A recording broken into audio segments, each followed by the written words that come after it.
Okay, welcome again to the international series of No Name podcast. Today we have a guest who will be our guide into the territories uncharted for a regular cybersecurity professional. Gabrielle will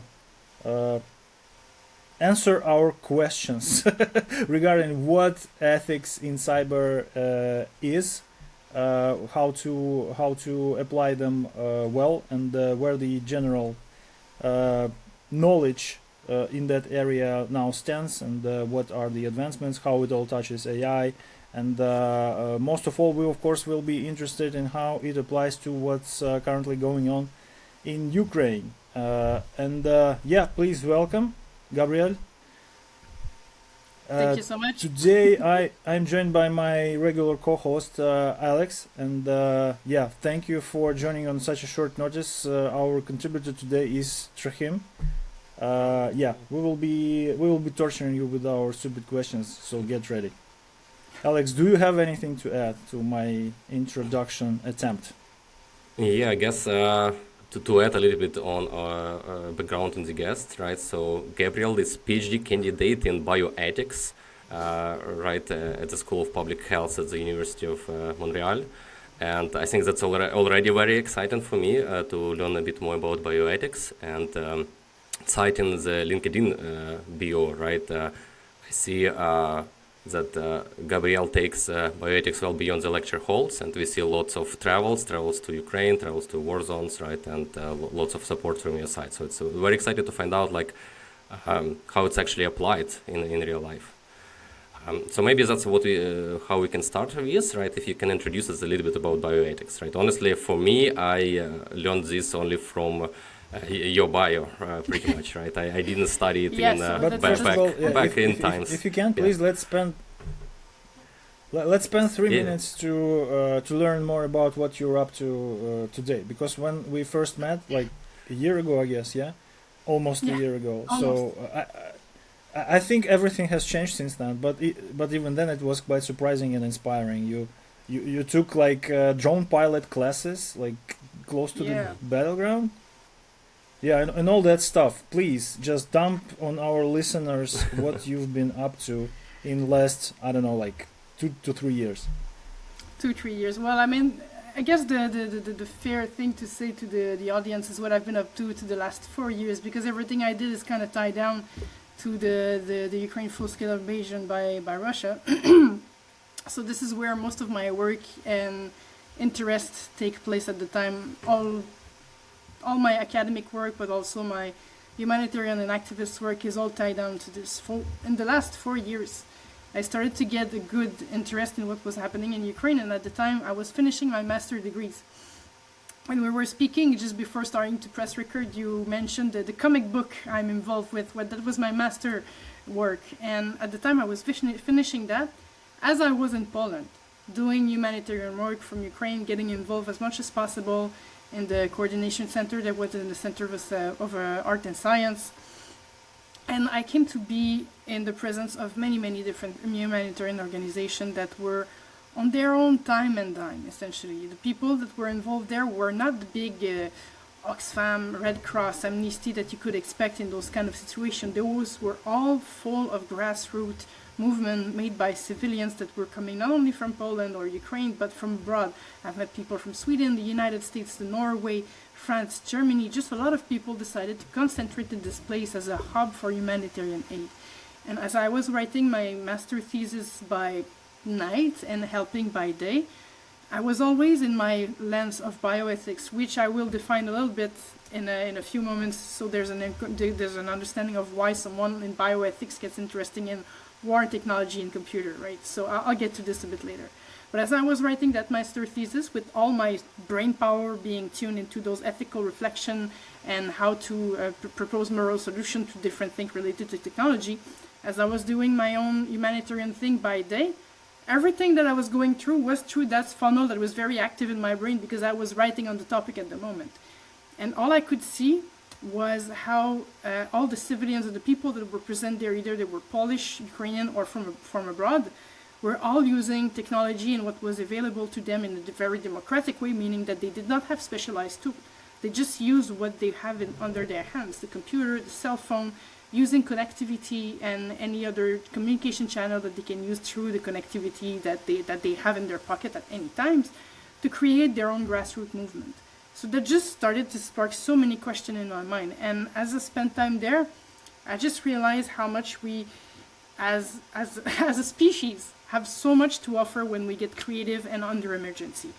And what I've seen that was very inspirational to me is that the decentralized way they were doing things sometimes were much more effective than all the big organizations you can think of.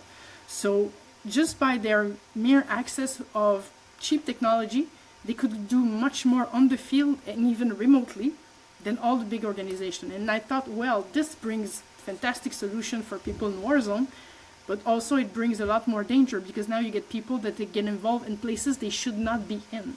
So a lot of people will start to take some risk. Okay, well, I did that same time of risk in myself, so I became my own subject in a way because I was part of that group effort to make things happen. So for me, what I did, my first huge stint of humanitarian work for Ukraine was exporting a large amount of medicine from Canada to Warsaw and drove it to Ukraine, which is not exactly something I should be doing as a civilian with no experiment with war zone, but here I was just responding to a moral imperative, which is what was driving me and all the other people around.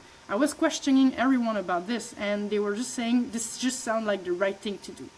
And this is the main driver for anyone for taking risk or even endangering others, and this is where ethics take place.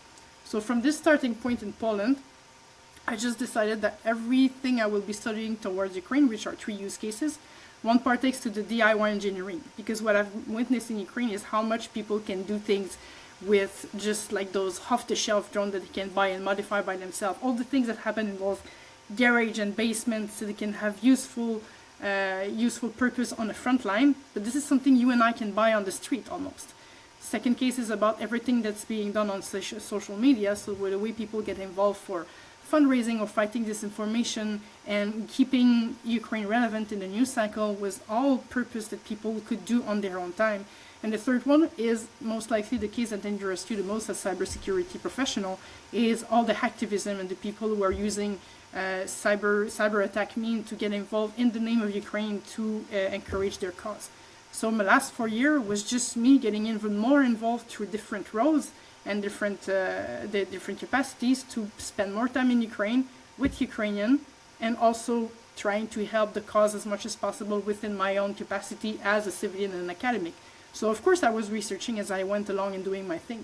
But doing my thing was part of the research, and they just nourish each other in some kind of synergy. So when I go to Ukraine and I learn to fly a Mavic with a school there, or if I learn to fly an FPV, which I did last summer, it gives me even more context of what the war is about. But at some point it starts to infect you, and you start to want more, and you want to get involved even more. So you go in sketchy places you're not supposed to be.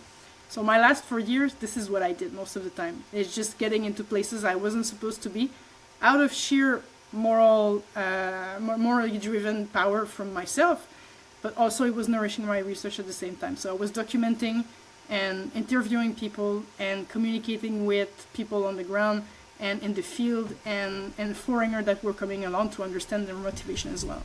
So I became a subject involved with other subjects within the very fieldwork that Ukraine was giving to me. That's about it.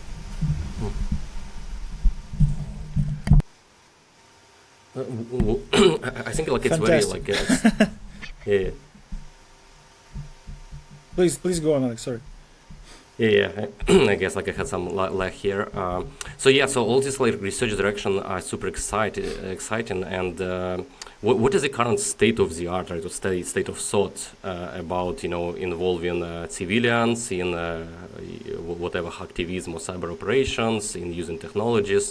I remember in the beginning of the full-scale invasion of Russia and Ukraine. There were lots of these debates and noisy news, right, and discussions. So, like, whether it's a combatant status or not. So, are there any like decisions made or agreement in terms of all the discussions right now? Or like what is the most key questions? Yeah. If I may add up to this question, so we are all well aware what like ICRC has to say about that.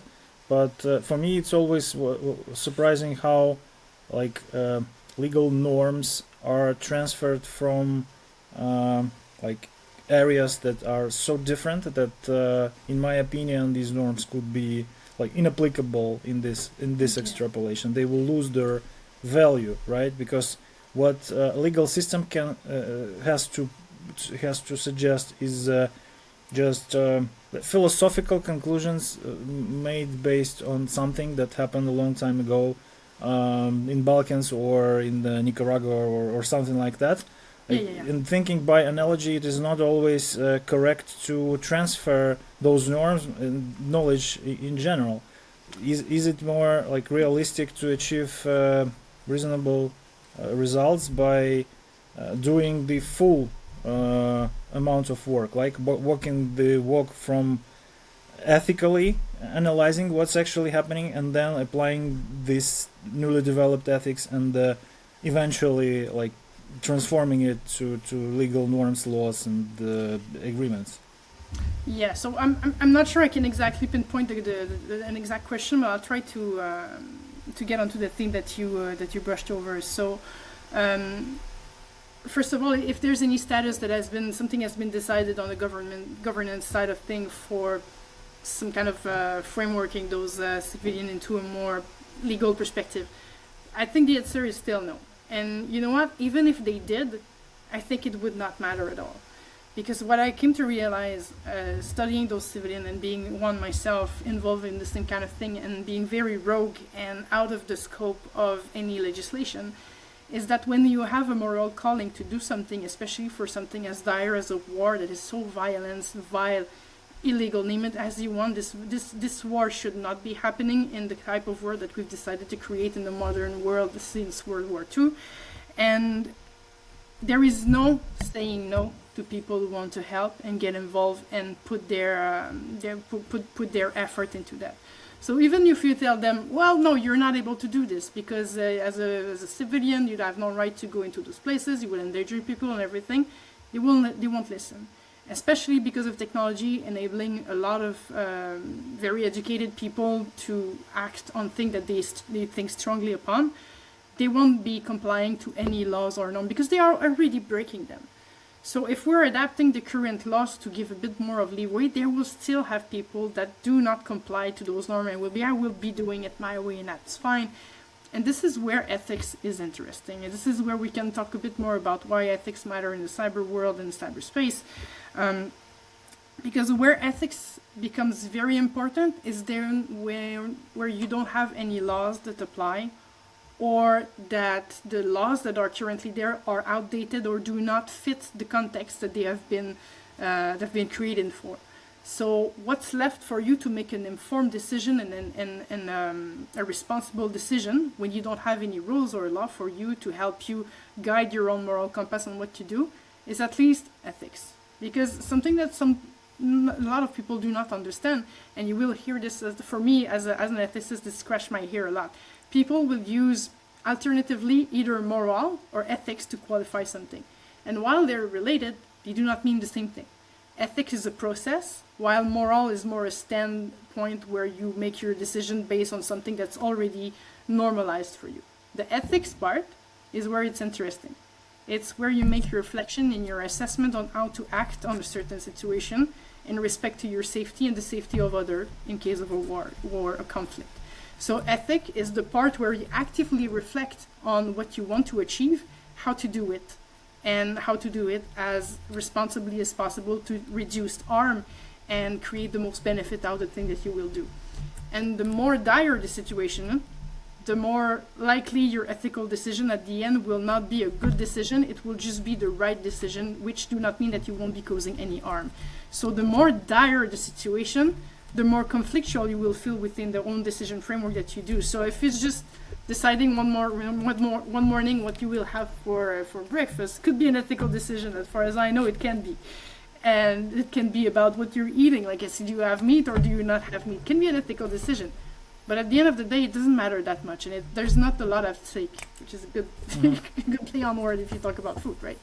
But when it's about war, either you take one decision or another. Most likely in both cases, someone will get hurt, and it might be you, it might be others.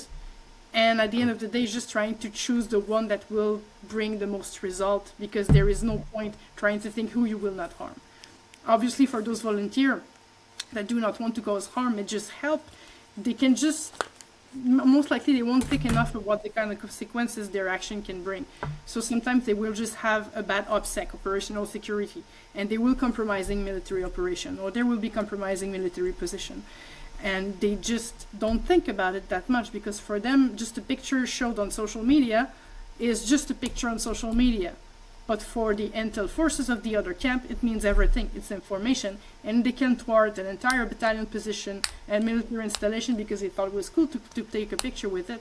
It's just that a lot of their thinking is not grounded in operational security, which is probably where you see the most failure of volunteer in creating bad situations.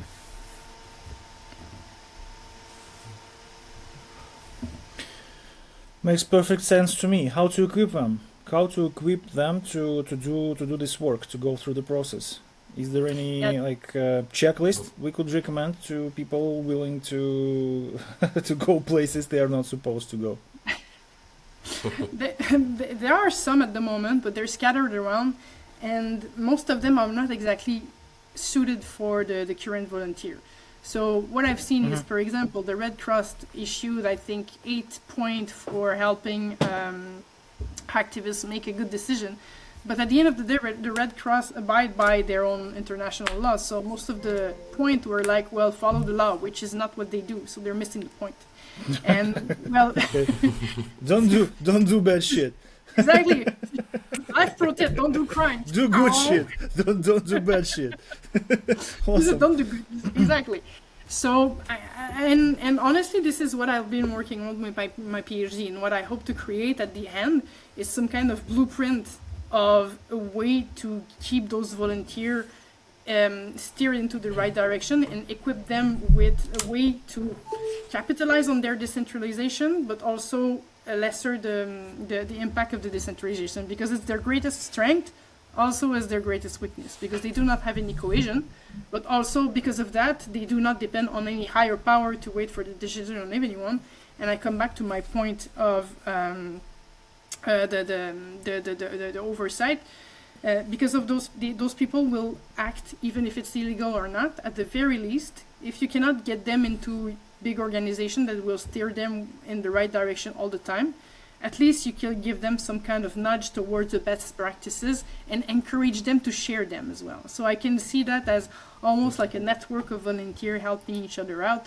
But then there's even an ethical question regarding that kind of organization, because you can see this as almost a breeding ground for terrorist group, because they will be sharing best practice on how to, I don't know, resist the government, and it can go sideways in a lot of ways. So is it a good thing to think about? I think so, but also I understand all the drawback that can happen with that. And at the very least, I strongly think on better equipped civilian and volunteer on a knowledge base on how to act when they are going into theater, when they are getting into cyber operation. So my whole approach is about harm reduction, which is something that you may have heard more in medical context. Harm reduction has been popularized in the last recent years, talking about injection site for junkies, the people who inject drugs. Well, they're going to inject drugs regardless if it's legal or not. So what you want to do is give them clean product to inject themselves with. So everything that's related to the drug injection, they will do on site, supervise if something happened, there's someone to help, because you cannot prevent them to do it. So at the very least, let them do it in a way that's going to be hygienic and safe for them if something happened. It's an extreme case, but it's a bit the same thing for me. Harm reduction is if you cannot prevent a behavior to occur, at the very least, give the tool to the people to do it as safely as possible for themselves, but most of all for the other, because they are involved with other people. They are getting into military territory, which are very sensitive places where your OPSEC has to be high, and they do not even know what OPSEC means, right? So at the very least, if they can have accessible tool, nudge, and knowledge to act as best as possible within their own framework, at least we can reduce the harm that's going to happen to them and the people that they get involved with in an indirect or indirect way. But there's a ton of things. I think that we'll never get a perfect solution for this. because well, technology is the way it is, and this is why it gets to be such an important and interesting topic for bioethicists, because now human life happen on the internet and through the computer and through our cell phone. So this is where the bio from bioethics get important within the cyber world. Myself, I fancy myself as a cyber ethicist because it makes more sense. Bioethics is more related to the medical science, to the research field on human and everything that can partake to someone's health. While cyber was like, well, this is just cables, wires, and bits and data. Well, yes, unless we all become datafied at some point, and we are now. So we become part of the cyber world as digital assets as well. So it affects our health as a human being. So for me, I just decided to stretch the definition of health that the public health sector usually have. So it encompasses also the cyber world. So we are also an extension of ourselves throughout digital means, and our health matter as well on the internet and the way we use it. So you can argue that someone who doesn't have access to internet has a lesser chance of living a good life, which is essentially what health is. It's not about losing a limb or being sick or not. It's about, are you able to live the life that you want for yourself, that fulfills you with purpose? This is health. So for me, coming back to the internet example, if I'm not able to have access to the internet, there's a tons of things that I cannot do to have a healthy life, to be informed and to act as a citizen for my own purpose. Like paying my bill now is all happening on the internet now. If I don't have access to that, I would get behind and everything. So because a lot of people are enacting their war effort throughout the internet and getting themselves at the risk through cyber means, doesn't mean it has to be cyber operations. Just being present on the internet and getting involved into war affects their health. But health, again, is because is the purpose of someone to be able to conduct their life as they intend to. If the way I intend to live my life is being a volunteer through for a war, well, it's part of my health and how I consider myself worthy of life. So if I just say to all the people who define themselves as helper, no, you cannot help in this war, I'm kind of playing with their health and their sense of being. Never thought of us this way.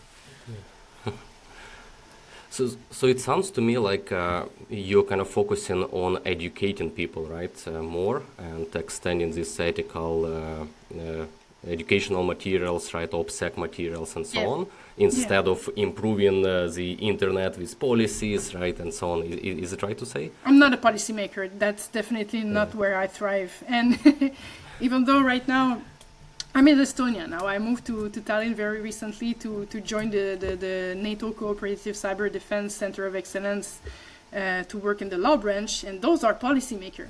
I'm not a policymaker because I'm not in the law. I don't write law, I don't write policy. But what I do as an ethicist, as I say, it's out of the law and the rules. Ethical reflection happens around those things. So what I can do is bring my knowledge from the field, what I've seen, the best practices that people have developed for themselves, sometimes and often way better than any policymaker in a nice office, and bring them to the people who make those policies. So this is where I found my value and where I try to bring value to the things I do, is that because I actually get involved in the field, I can bring back this knowledge to the people who are actually making those rules. But for me, I do not consider myself a policymaker, absolutely not. Specifically for cybersecurity professionals, do you see that all the ethical preparation also should be improved? I guess it's getting closer maybe to responsible AI usage and such kind of topics. Sorry, I think Unfortunately, we have ran out of time. Why are we transitioning to AI so soon, Alex? We have so many more important and interesting topics. Why does it degrade to this AI so aside, quickly? Put the AI aside. Let me try to rephrase. Let's try to focus without the AI. Just kidding. It's important. I agree. It is. Yeah, but just to rephrase my question, right, is in training, like ethical training of cybersecurity professionals in universities.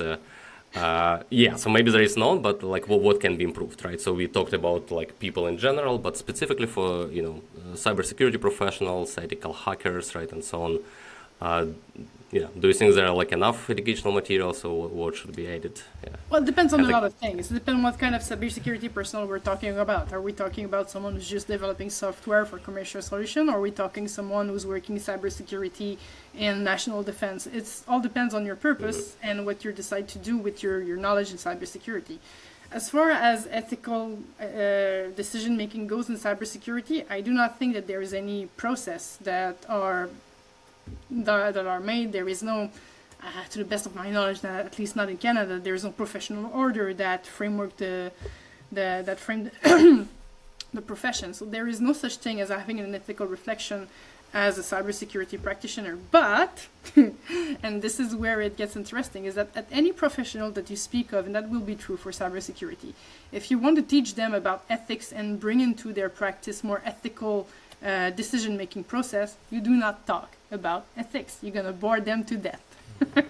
So what you speak about is things like responsibility, harm reduction, taking a step back, and when there is an ethical decision and a dilemma to be had, they need to have the strength and the capacity to reflect on their purpose, what they want to achieve, and the way they will achieve this, and think about themselves, but also the other that will be impacted by their decision and by their action. So how you teach that to cybersecurity practitioner? Well, right now I do not know what it looks like in school or in any professional matter. We have an expert here. We have a guy who And I am muted really to answer that, yeah. non-verbal reaction to your I don't know, to your hypothesis that it bores them to death. He had a very interesting reaction on his face. I do not think he agrees.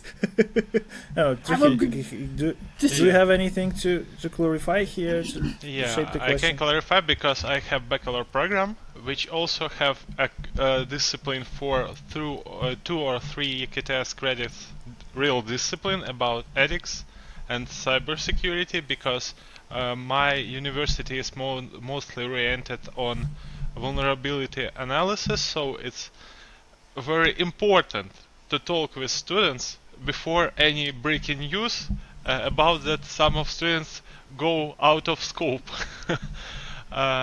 And this is very interesting because when you're talking with students in a real boring way, I agree that it might definitely might sound like boring, but in practice this is very interesting because lecturer for that discipline, we talk with him and he analyzed books such as Hackers and Governments, or how it say, Volodymyr, you understood about which book I talk? Hacker and the State.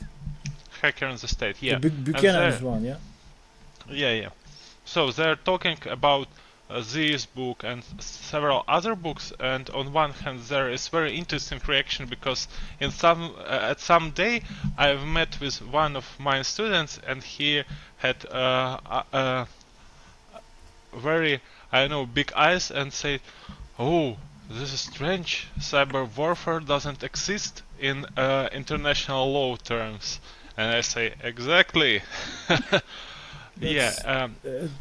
But it's kind of disturbing for me personally, because I'm old enough to remember how people were joining like hacking community, transferring from gaming community, because like people were crazy. They were doing all sorts of crazy stuff. They still crazy.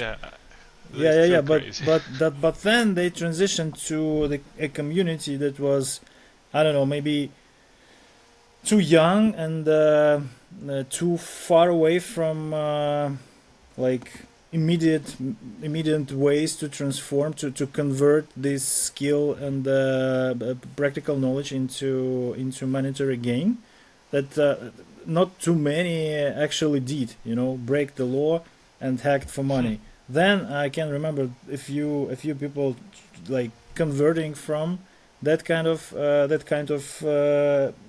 cohort, let's say it. But currently, at least like in the news, what I hear, I'm quite surprised that we have failed to raise the new generation of hackers in a law-abiding way, because like Yeah, really, all these AP teens activities, all these crazy teenagers who basically just grip to ransom hospitals in the Yeah, yeah, same which you're not. jurisdiction. Yeah, They go to school. It's crazy. It is crazy. How come with all this like baggage of like history and books written and media, like mass media culture depicting hackers in certain ways, we in the end are experiencing this total degradation of the hacking community.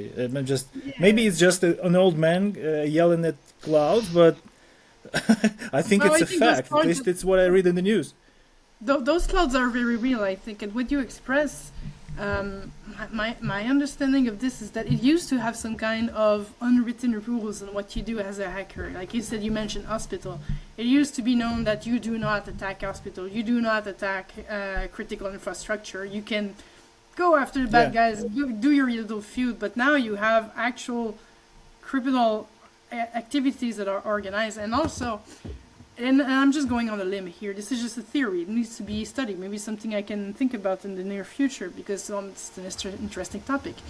But what you refer to as most likely the old school hacker who were having some source of moral, or at least some kind of ethics code between themselves, how to hack and what to target, were people with a lot of technological background and actual hackers in the real sense of the word, which is not a criminal. A hacker is not a criminal. A hacker is a mindset. And all those computer hackers got a lot of technical knowledge that I think they hold dearly because they acquired it in a very legit way. They understand the nook of cranny of the technology that they're using to do the deeds that they're doing. So most likely I think there is some kind of maybe nobility around the way they used to use those tools. And we talked about democratization of technology earlier when I mentioned that how people use technology now is democratized. And the democratization of a lot of tools made those hacker-ready tools available for anyone, and you do not have to have those technical skills like back in the day. So any day-to-day person with very few technical skill can have readily made tools for hacking and ransomware without any knowledge of how to create those. Maybe the respect and the craft around the technology is lost. Therefore, that ethics of not going after targets that are not considered ethical by the community is now void because you have lowered the threshold of accessibility, and now people with the least good intention do not need to have those technical skills, and they just get into it for the money. They don't do it for the coding or for the how do we call this, like the street cred of hacking something. It used to mean something and nothing at the same time. You were hacking something for your street cred towards your hacker friend, but you were not doing against targets that will harm people. But now all those tools are used for criminal activity. And when you're a criminal, to me it doesn't mean that you're a hacker. And if those criminals are using readily made tools to make their deal, well, they're just cyber criminal. They're not even a hacker. They're not hacking things. They don't have a hacker mindset. They have a criminal mindset. And this is where I want to make the distinction between a hacker and a criminal. A hacker is not a criminal. Not all criminals are hackers. And those early day hackers who had the technology at heart and understood the mindset to break on something and just try and see where the vulnerability is just for the lol, nowadays are just criminal doing crimes using tools that we use to associate with hackers, which again is a mindset, not a status of your civil, of your civil intention towards an object. So this is where the distinction is at the moment. So old men yelling at cloud, maybe, but also I think the cloud is very real, and it used to be maybe a bit more virtue about being a hacker because you know that you had powers, and those powers make you, well, a threat to a lot. So you try to use those power, not necessarily for good, but at least not to make legit harm or get money out of people. Some will, absolutely. But it used to be a mindset and not a criminal activity. And nowadays, those people who are using hacking tool to do criminal activity are not even hacker in my book because they don't have the mindset. They just want money. Also, what could we do? Yeah, please. No, what can we do, like, besides not giving computers to crazy unethical people? Well, this is It's an where open everything gets question, very I guess. complicated, right? Because there's no avoiding being on a computer. It's easy to be in a computer even if you are not supposed to be on a computer. Everything can be a computer. Everything is connected. Having a phone without your name associated to it, it's super, super easy. So honestly, I don't think we have the answer, and I don't think we will ever will. It's just, and this is what why the world is getting more and more complicated by the day, because now we have to secure the internet even more than it used to be. And where there wasn't a lot of us on it, it used to be fun. It was just a few geeks here and there playing together. But now that the critical mass of people are on the internet, now we're starting to see a fraction internet, just like we have countries and boundaries and custom. And it used to be a very open place. And now, because there's so much of us, we have to start to make rules. Countries are getting tighter. They're trying to prevent some things to happen. And we're just back to having digital country almost. So we're losing that decentralization of internet that used to be fun, that neutral internet that we've not been talking about for years now. The neutral internet doesn't exist anymore. The unpoliticized internet doesn't exist anymore, especially as most of the internet rely on the United States and they are in their path to fascism. I think if we keep thinking that how do we get things back to normal and back to where it was, it's just not happening. So there's a new reality that we have to deal with. And maybe that reality means that we're going to spend more time IRL with our friend. I don't know. Maybe just quit the internet altogether. It will almost result in a general strike of people if people quit the internet, because everything relies on it now. If we just all quit, well, who's going to control us now? Sorry, I won't. I guess examples specific to attacking hospitals. I don't think we have enough diverse examples of that, right? It's a little bit biased towards one specific country, I would say. That's why. Which one? Yeah, Great just Britain? like Russia. It's. No. I have a hypothesis that if you read the news, crazy teenagers, crypto ransoming gangs originating from. Trachim, did you have anything to add? Yeah, I want just to clarify about this enthusiasm and current time context, because back in the days, for example, in 20-10 years, if you know, for example, how to use SQL injection, you was godlike. And nowadays, if you know how to use SQL injection, you're a kind of novice or something like that. And this brings deeper understanding of consequences. Yes. So back in the days, it was very fun. When you read in Mitnick book, for example, you see what strange things are going there. For example, how they put some guy in the jail directly to computer with mark, do not sit him to computer. Come on, you're just saying that back in the days hacking was easier. No, I say. What are you implying, man? No. You're trying to hurt my feelings or what? No. No, I mean, back in the day, hacking was more fun. Which is quite true. I must admit, it's harder to find a decent bug or bug chain nowadays.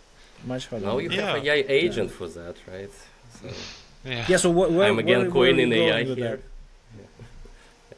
Where were you going with that? Sorry for interrupting. That nowadays there are still hackers' energy in young bodies, but with deeper understanding of consequences, and that's all. Do you think so? I definitely know so, because second year students which currently passing CRTO, I think this is very good hacking energy.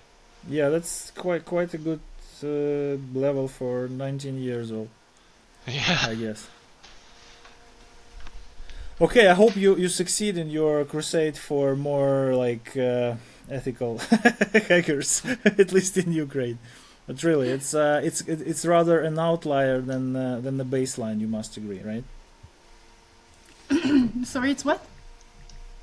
It's rather an outlier than the baseline. Having like back programs powered by like ethical courses.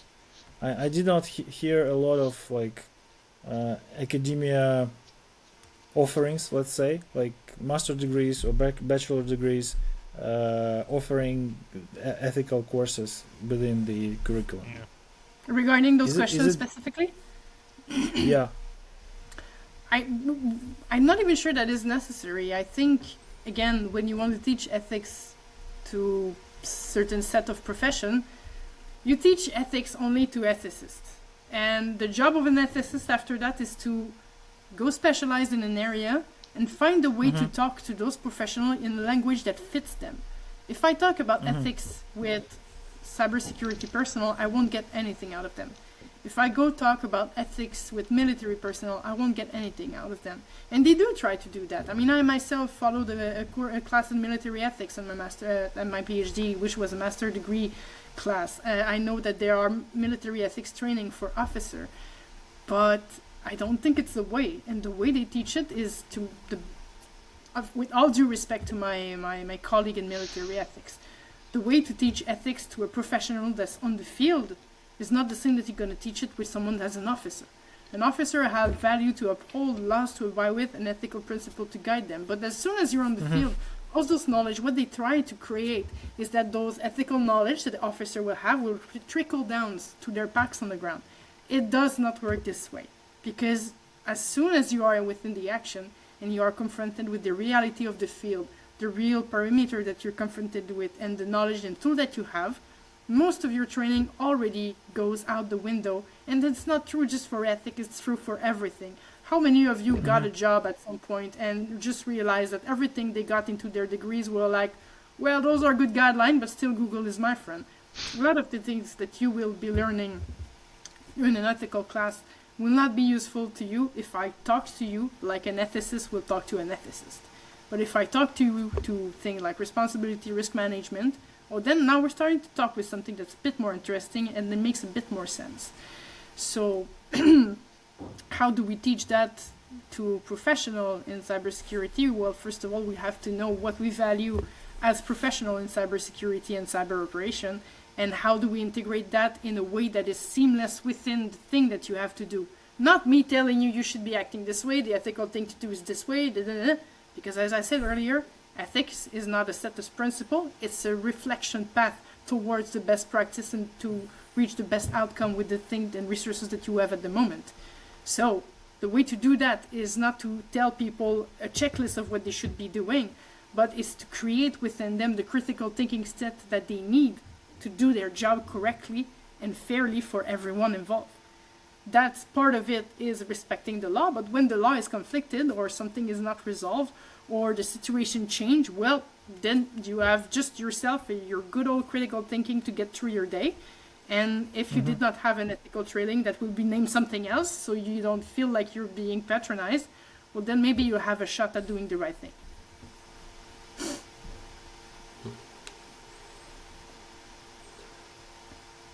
No, another. Am I boring you to death? No. I just in the end, I started to thinking about. I started thinking about the episode that we had like previously back in the day with Halvar Flake, who confessed that he has transitioned from cybersecurity to reliability because he got so tired resolving this ethical dilemma. Every time he finds a bug or decides what to do next, whom to work, and yeah, this was just a like deja vu, you know. I hope, I wish he met you, and I wish he met you sooner. Maybe we wouldn't have lost him to service reliability anymore. But okay, that's just my reflection on what you just said. Yeah, good. Yeah. Then okay, Alex. Now I'm ready to diverge to ethics of artificial intelligence. Because what I just heard very much fits the idea that I guess Anthropic preaches, like building AI on a set of rules integrated into a constitution, right? The collection of like principles, ethical principles, first of all, and avoiding all these risks that may come out of agentic AI and all these new things that everyone is so scared about, and I just have no mental energy to keep up with, so that's why I don't care. But Alex does, so he will ask the next question. Good, good. Maybe we're more on the same wavelength. We'll see. No, Okay. actually, I can make even transition, right? Because like one thought, like after this ethical framework that we discussed, like for me was my experience from PhD studies, right? And I reflected that in PhD research, we, in US, we studied a lot of like how to do it ethically. And I guess it was like very natural, right? When kind of you need to do some study, you need to kind of think about that and this and so on. And that's why it also like naturally went to all these cybersecurity activities. So like, and the opposite side, what I saw with actually like this PhD level academic papers is very big censorship when you do something like very quick and brave with AI. For example, some papers can be teared down if you abusing a deep seek model to create phishing emails, right? And you study like all of these like very timely, God, man. but that will raise lots of ethical questions, right? Now I understand. Yeah, so I guess sorry to interrupt you, but now I understand why so many PhD candidates are like when asking me questions. Maybe I shouldn't interview you for that because I like has to adhere to these ethical principles. But just off the record, what do you say on this, and this? Okay, man. Please do not cite me on that. yeah, but, yeah, it's pretty interesting. I guess like we shouldn't go like to that direction that much, but maybe talk about this AI, right? Like. I know like you have this work about responsible AI, right? Montreal framework, right? Montreal Declaration on Responsible AI. Yeah, And- which is yeah. yeah. Yeah, if you can introduce that, if I'm mistaken, graphical novel is also it's an answer related to that, by right? itself. Yeah. Already. Yeah. Sorry. My understanding also like that graphical novel is also trying to pretty much represent similar ideas, right, on responsible AI. Yeah. Yeah. So to talk about that graphical novel, I can talk about it a little bit. That was my master thesis project. At some point, I got tasked with. So you mentioned earlier that I care a lot about education, and this is very true. I think one of the main purpose I got in life is to communicate what I think is fair for professionals to do a good job, which goes by education. And the Montreal Declaration for Responsible AI is a document that has been produced a few years ago, before all the big AI fad. It was even before 2020. I think it was published in 2018, 2019, something like that. So it was before all the big fad of AI. And Montreal is a hub for AI. I mean, we are hosting at my own university Professor Yeshua Bengio, which is the father of machine learning. So a lot of the thinking about AI ethics try to find a seat in Montreal to get relevant to the ecosystem, the rich AI ecosystem that Montreal is, just by the sheer presence of this researcher in our town. And the Montreal Declaration for Responsible AI was that first tentative push towards having some form of discussion within society to understand where we should steer AI toward for it to be valuable for society in general. And I can tell you right off the bat, and I could have told you back in 2020, 2021, that it's a pile of bullshit. And I will explain and nuance a little bit so I'm not too harsh on my colleague who worked on this in a very fair and in good way. The main concern I have about this thing, first of all, every places that mention AI could just be replaced by digital and would have the same meaning. And I think the first mistake we made as ethicists and scholars thinking about the impact of AI is thinking about AI as this golem that is unique and is not connected to anything else regarding our digital infrastructure and technology. Although myself, the way I think about AI is just another tool that kind of enhances everything we have already technologically. The way to think about AI from the first minute should have been as almost a virus, where you can have any piece of technology of software available, and it can be with or without AI, it will do the same thing, but the AI will put it on steroid. But this way that we have to put AI on some kind of pedestal where it's its own unique thing that can think and act on our behalf or for ourselves or before ourselves, just throws out the way the whole ecosystem that make AI possible, which is all the chips, the board, the computer, the cell phone, the way we use it, what we decide to do with it, and the system that's in programming, the software, the intent of the software that's in it. Everything that make AI relevant is completely out of the picture, and we think of it as this stars that shines that's almost godlike. And this is a total mistake. So thinking of AI this way and not making it part of a global reflection on a system, which is just like digital system in general, was a big mistake in order to think of it as just some other tool.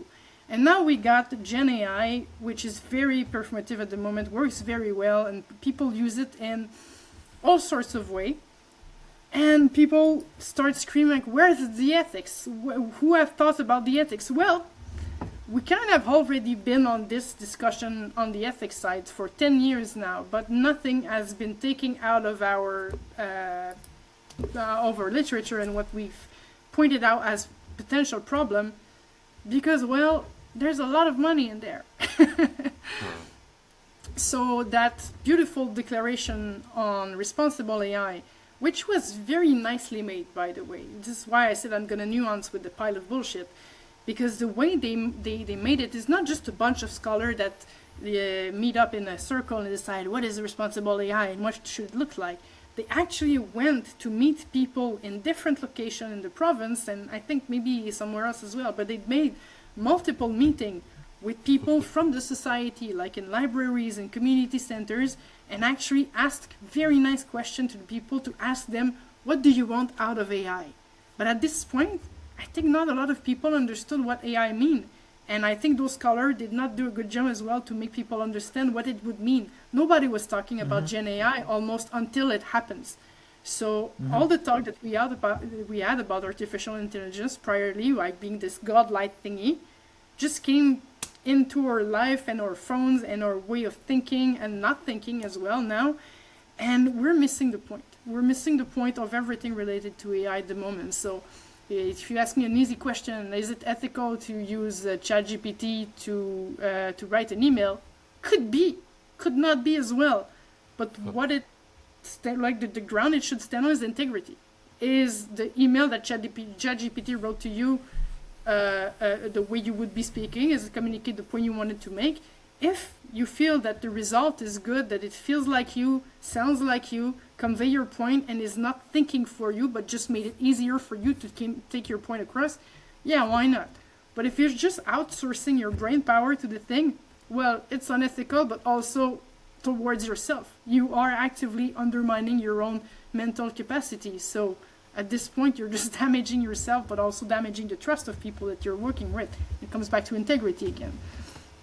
So that whole novel that I wrote was, at the moment, to help common people understand what was in the Declaration of Montreal for Responsible AI. So it wasn't me writing this declaration or letting people know what they should do regarding responsible AI. I just took the declaration, which was a ready-made document that was present, existing, and ready for everyone to consult, and I made it in a way that is a bit more palatable than just reading those few points and just having nothing about it. So there was concrete example of the life of a robot being sentient and going toward all those ethical principles and wondering, am I being compliant to those ethical principles that are in the declaration? And that was it. For me, writing that novel was education exercise just to let people know what was in the declaration and what it could actively mean for them in their daily life. Because otherwise you don't have any way to relate to that declaration. Just 10 points, I think, that just tells you AI should do this, this, this, and that. And again, it was missing the point because all they were mentioning could have been true for any system, but somehow AI made it some magic being that should be thought differently from all the other technology. Those were all ethical reflection we should have had about any technology prior to that. Everything related to environment or the way it can invade privacy, all those points from the declaration are as much valid for any technology with or without AI. And this is where I have a problem with the declaration, because I think that it's just the way AI ethics is framed at the moment is not thought in an ecosystemic way that makes sense, because AI is nothing without a vector. That's why I think of it as a virus. So without a host, AI is nothing. It's a pile of code that do nothing. So this is where we kind of lost the plot at some point, I think. And this is why I distance myself from ethics of AI as well, because I'm an ethicist that works mostly on cyberspace and technology. AI is part of that cluster, but how reductive it is to me to think that AI deserves its own little ethicist. I think it's not enough. Interesting point. Yeah, that's my usual rant about AI. I'm sorry about that. Yeah. No, I think it might change in the near future. At least the prognosis of like powerful AI emerging in the next like 3 to 5 years might. Oh, do you mean like the general AI, Gen AI? They just.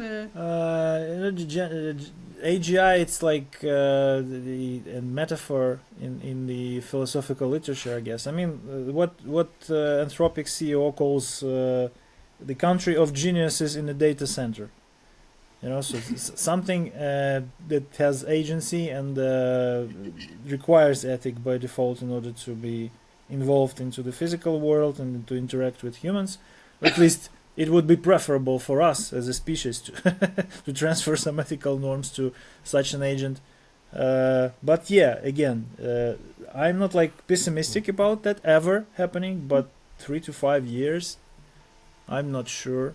Because like as a mathematician and a guy who like spent some time learning what AI actually is, I'm not convinced that the current state of the art, this illusion of agency that is projected by Gen AI, you know, is close enough to a real agent, you know, to a real exactly like philosophical person, you know. This is exactly what I was about to say.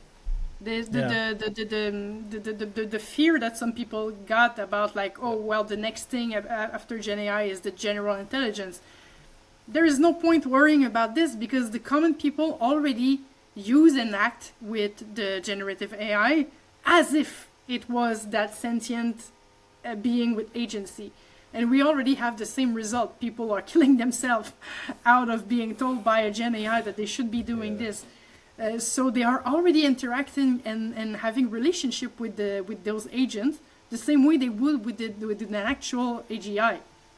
So what's the point of worrying about it? We already got the worst version of people giving intention that are not present. Maybe the scale, you know, maybe the scale and lack of control, because currently we at least can turn it off, but it's not always going to be the case. We think. Can we really turn it up? We think, yeah. No, it's not in the best AI's interest to reveal its agency once it acquires it, you know? So probably we already passed that. Maybe it's already there and just we don't know. It will never let us know. Yeah. Okay. Yeah. Good vibes. Alex, thank you. Thank you for asking the question. Sorry? Come again? No, it's actually pretty great because I thought like we'll end up like discussing this, you know, like more regulation, less regulation, and so on. But it's actually a pretty cool framework and line of thoughts. What? Yeah. By the way, what as a resident of a European country, what is your take on the European Union's attempt on regulating AI that it does neither produce nor apply at scale? Sorry. Listen, I'm barely a resident of Europe as it is of now. I came here 2 weeks ago. I'm still processing my visa. I don't even have my residence permit. I'm not qualified to talk shit about what the EU does. Absolutely not. And I don't want them to refuse my residency, so I won't say shit. Okay, good. Thank you. Thank you very much. But honestly, Fair enough. I don't know. Fair As enough. I said, I'm not a policymaker. Fair enough, yeah. I'm not a policymaker. I'm not a lawmaker. I'm a mere observer, and I'm trying my best to bring insight into this very fucking crazy world that we live in at the moment.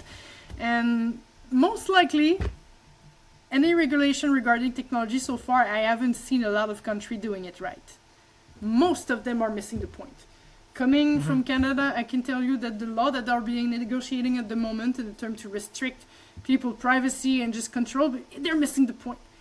But they are not missing the point where they could use internet and weaponize or use and dependency on this for their own purpose as well. This is the point that they are not missing. But we're missing the core point of what the internet used to be: neutral place for sharing, for knowledge, and for interacting with peers. And we lost that. We lost that completely as we just gained a critical mass of people all around the world as people. So like you're aware of the concept of the long September, right? I'm missing that time. I'm missing the culture. No, But okay, again, so well, maybe it's us too old. it was back, Yeah. back in the day when internet was mostly just available for people in academic circle. And every September, new people Yeah. were coming in the university and getting into this internet that was pretty much not what we know from today. And there was a set of culture and etiquette, and there was an etiquette for people to interact on those boards and the internet. And all the newcomer of September did not knew all those codes and etiquette principles that they had to abide to be a good internet citizen. And for the time they get adjusted, they call it like the September period was a dreaded time where just people were all over the place, newbies were coming in, and it was a very boring moment for them, for everyone to adjust. But at some point, the more and more the internet opened and become accessible for everyone outside the university's world and more expanded, we just call this the long September, where there's always a new influx of new users that are not up to code on terms of how to act and what's the etiquette of how they should be acting, talking and speaking and everything. But now we are in the longest September of our lives because we don't even have that that freedom of being how we used to be on the internet, where it was lesser people and just some few geeks that understood right, how to get there. Great. So now Great we metaphor. the iPhone brought that to us because now you did not have to know how to operate a computer to get on the internet. It used to be not easy. It used to be a bit of things to click and everything. Now you just open an app, right? It's done. You're on the internet. So again, it lowers the threshold. It's democratization, but democratization also brings a lot more people that you may have intended to in the first place. So that very long September that we're in at the moment, we're not getting out of it. You reminded me of the enforcement of a rule to open just one window of Netscape browser per machine. You know, because the uplink was so tight. You just when you got too frustrated, you just stood up and went from room to room, asking to show the screen and checking how many windows are open. Yeah. Cool. Missing So I the think days. we reached 1 hour. We did. So yeah. Yeah. Shall we wrap up like with our traditional question? Or you guys Yeah, talking probably. a lot? Okay, so yeah, so usually at the end we ask like what would be your advice or message to Ukrainian listeners. We already talked about ethics a lot, but maybe you can extend or add. Yeah. So the question is, sorry, there's a Uh, bit of chopping a bit. what would be your advice or message to Ukrainian listeners? Yeah. Oh my God! First of all, which are your listeners? Most of all, cybersecurity personnel. I think it's mostly yes. Probably it's biased towards anyone interested in cybersecurity, including like students, professionals. But I guess we also have like many more folks just like looking for infosec news. Yeah. And I guess they are mostly Ukraine based. They are present in the country, and they are most likely are they involved in their own capacity in the fight as well. Potentially, yeah. We don't know. Potentially, like, Kinetical. there- Yeah, there's- sometimes. Good portion of one. All right. Well, my message or advice. I have no advice. I'm learning from you guys. I'm learning from Ukraine every day, much more than I can teach anything. And the world should teach more and learn more about Ukraine. So actually, my advice to those Ukrainians is to speak up more. Speak up more because you have a knowledge and a context that a lot of people will never understand. And a lot of people need to understand that this particular context is coming at them as well. So my advice to Ukrainians is keep speaking up, keep being loud, keep being present within the media and telling the teams that you need to say, because what you're going through, what you're experiencing on a daily basis is not normal, should never be normalized, and should have never taken place in the first place, most of all. So be loud. Be loud and keep being loud and keep bothering people, even if your war is not in the trending of Twitter anymore, which is X now, whatever. Even if you feel that you're not relevant to the world anymore, it's just not true. Don't let anyone tell you that you're not relevant. Speak up and speak more and teach us. Teach us what you know, what you learn, and what we should know for the future, because that future is coming right at us right now. Absolutely. Yeah, thank you. I think that's great advice and a topic for another episode. Yeah, yeah. How to present and speak up. Yeah. We should work on that. Okay. To-do item wrote down. Thank you very much for your time today. Well, thank you for having me on such a short notice. It was nice. Yeah, that was awesome. Trahim, Alex, thank you for joining and contributing to the episode. I hope that we will some of us may meet in Tallinn in May. I don't know if Alex is joining. Oh, that would be nice. For SciCon. Yeah. Hope to continue the conversation and catch up to whatever you're up to, because your contribution to the field and your and it's a privilege to observe where you are pushing the field, because I don't know too many people who are even trying. So it's always exciting and inspiring to learn what you did since we last talked. So please keep up great work, and we'll meet you in May. Thank you. I'll see you soon. Thank you, guys. Bye. Bye.